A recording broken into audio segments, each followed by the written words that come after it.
से आ रही है। यहां पर जूते के गोदाम में आग लगने की खबर है। आपको बता दें, शॉर्ट सर्किट से आग लगने की प्राथमिक वजह बताया जा रहा है। फिलहाल दमकल की 6 गाड़ियां आग बुझाने के लिए मौके पर मौजूद हैं। लगातार आग बुझाने की कोशिश की जा रही है। जूते का यह गोदाम बताया जा रहा है जो जोधपुर के उदय मंदिर थाना क्षेत्र में है। जूतों के गोदाम में यह आग लगी है। दमकल की 6 गाड़ियां फिलहाल मौके पर मौजूद हैं। आग बुझाने की लगातार कोशिश की जा रही है। रबर मटेरियल होने की वजह से आग तेजी से फैली, जिसके बाद दमकल की 6 गाड़ियां आग बुझाने में जुटी हुई हैं।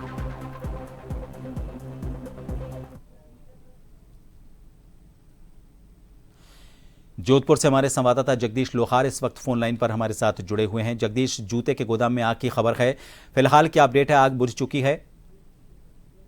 जी, बताना चाहूंगा कि ये उदय मंदिर थाना क्षेत्र का मामला है, जहां दर्पण सिनेमा हॉल के पीछे एक जूते का गोदाम था, जहां पे शॉर्ट सर्किट की वजह से आग लग गई। आग जो प्लास्टिक था वो और हवा की वजह से उसने तेजी से आग पकड़ी, और आग पकड़ने की वजह से करीब लाखों रुपए का जो माल था वो जल के नष्ट हो गया। फिलहाल दमकल की 6 गाड़ियां आग पे काबू पाने का प्रयास कर रही है, लेकिन अभी तक फिलहाल आग पे काबू नहीं पाया गया। लेकिन प्रयास लगातार जारी है। दमकल के अधिकारी वहां पहुंच गए हैं, पुलिस भी वहां पहुंची है, और किसी तरह का अड़ोस पड़ोस में कहीं और आग नहीं लग जाए उसको एहतियात के तौर पर प्रशासन द्वारा और भी प्रयास किया जा रहा है। फिलहाल आग बुझाने का प्रयास चल रहा है। जी प्रभात। जगदीश, कितने नुकसान की खबर आ रही है अभी शुरुआती तौर पर? जी प्रभात, बताना चाहूंगा लाखों रुपए का जो जूते का गोदाम था, लाखों रुपए के जूते थे वहां पे, और करीब अभी जो जानकारी है करीब 50 लाख का बताया जा रहा है। फिलहाल अधिकारी रूप से इस बात की पुष्टि नहीं की है, और किसी भी तरह से जो गोदाम मालिक है उसके किसी तरह का कोई बयान नहीं है। फिलहाल ये बाद में जांच के बाद नहीं पता चल पाएगा कितने रुपए का नुकसान हुआ, लेकिन फिलहाल कह सकते हैं लाखों रुपए का नुकसान हुआ है, और दमकल की गाड़ी आग पे काबू करने कर रही है प्रयास। गोदाम में इसलिए प्लास्टिक और जो रबर मटेरियल है वो इसमें होता है, और अब जैसे जो वीडियो आपने भेजे हैं उसमें हम देख पा रहे हैं आसपास की जो इमारतें हैं उनको भी इससे खतरा बना हुआ है। आग काफ़ी तेज़ी से ये फैल रही है। फिलहाल अग्निशमन विभाग से जुड़े हुए अधिकारियों का क्या कहना है? आग का जो लेवल है और जिस तरह की आग है, कितनी देर में इस आग को काबू कर लिया जाएगा? बिल्कुल प्रभात, ये जो रबड़ से जुड़े हुआ ये है जो प्रोडक्ट है, ये जूते हैं, ये सारे रबड़ के हैं, प्लास्टिक के हैं, और इन प्लास्टिक में आग है ना तेजी से लगती है, और जो आग का जो लेवल है वो काफी उच्च स्तर का रहता है। इस आग की वजह से काबू पाना बहुत मुश्किल होता है। दमकल के जो अधिकारी है वो फिलहाल आग पे काबू पाने का प्रयास कर रही है। विभिन्न जो दमकल के स्टेशन है वहां पे करीब 6 गाड़ियां वहां पहुंच गई है, और गाड़ी भी आ रही है। फिलहाल आग पे काबू पाने का प्रयास किया जा रहा है, लेकिन कह सकते हैं जो प्लास्टिक के जो मटेरियल है, प्लास्टिक के मटेरियल पे आग पे काबू पाने में काफी मशक्कत करनी पड़ती है।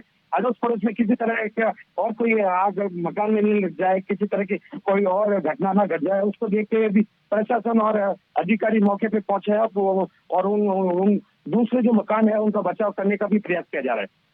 जगदीश, जो वीडियो आपने भेजा है उसमें ये पता पड़ पा रहा है कि ये रिहायशी इलाका है। पहली बात तो रिहायशी इलाके में इस तरह की व्यावसायिक गतिविधि थी, इतना बड़ा स्टॉक वहां पर रखा गया था जो प्लास्टिक और उससे जुड़ा हुआ है। एक तो ये बड़ी लापरवाही दिख रही है, और दूसरा ये भी कि क्या वहां पर अग्निशमन से जुड़े हुए जो यंत्र होते हैं, फायर एक्सटिंग्विशर्स जो होते हैं, क्या उनके इंतजामात वहां पर नजर आए थे?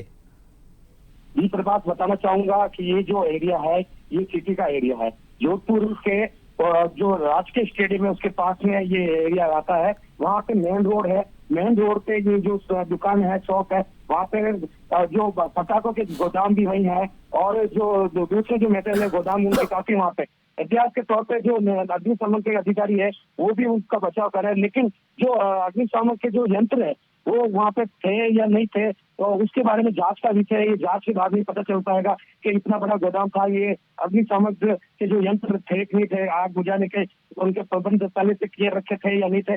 फिलहाल जो जांच के बाद में पता चल पाएगा, लेकिन अब तक जो जानकारी निकल के आई है वहां पर किसी तरह का कोई ऐसा पाया नहीं गया है, और किसी तरह की कोई आग बुझाने के जो यंत्र का वहाँ पे मेरे को नहीं लगता किसी तरह का कोई वहाँ पे सामान मिला है। फिलहाल जो अधिकारी है उस पूरे मामले की जांच करेंगे, और लेकिन जो जांच के पहले जो आग के लगने का जो कारण है वो मुख्य यही था, शॉर्ट सर्किट बताया जा रहा है प्रथम दृष्टया, और उसके बाद में जो दूसरी जो कार्रवाई है प्रशासन द्वारा, और उस गोदाम के मालिक पर अगर उसने कोई किसी तरह की कमी रखी है तो उसके जांच के बाद में उसके पर जो नियम अनुसार जो कार्रवाई होनी चाहिए अग्निशमन अधिकारी और प्रशासन द्वारा वो की जाएगी। फिलहाल किसी तरह की कोई बात की पुष्टि नहीं की गई है। अग्निशमन के जो अधिकारी है वो आग पे काबू पाने का प्रयास कर रहे हैं। शुक्रिया जगदीश तमाम जानकारी के लिए। तो अभी फिलहाल लाखों का नुकसान इसमें बताया जा रहा है। जो प्राइमा फेसी इसका कारण समझ में आ रहा है वो शॉर्ट सर्किट है, लेकिन अग्निशमन यंत्रों को लेकर कुछ लापरवाही की प्राथमिक तौर पर बात सामने आ रही है। फिलहाल इस आग को बुझाने की कोशिश लगातार की जा रही है। 6 दमकल मौके पर मौजूद हैं। आग बुझने के बाद जो संबंधित अधिकारी हैं वो जांच करेंगे, तब जाकर ये पता चलेगा कि आग लगने का कारण क्या था और किस तरह की लापरवाही इस जगह पर आग बुझाने से जुड़े हुए यंत्रों को लेकर और नियम कायदों को लेकर की गई है।